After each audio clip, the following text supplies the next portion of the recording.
জয়নিতাই, রাধে রাধে। আজকে কি নিয়ে চলে এসেছি দেখো। গোপালের প্রসাদ দেখবে না তোমরা? চলে এসো। এই দেখো, চাল কুমড়োর ঘন্ট করেছি দিয়ে গোবিন্দভোগের চাল দিয়ে। দেখো কেমন হয়েছে বলো। ধনিয়া পাতা দিয়েছি, রাঁধুনি সম্বাদ দিয়েছি, কটকটা লবণে ঝালে কটকটা করে।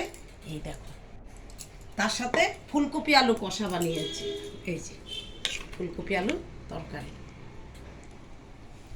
আর সিম, ঝিঙ্গা, মিষ্টি কুমড়ো, পাঁচমিশালি তরকারি দিয়ে পালং শাক করেছি। এই দেখো, পালং শাকে ঘন্ট বানিয়েছি, আর আলু করলা ভাজা করেছি।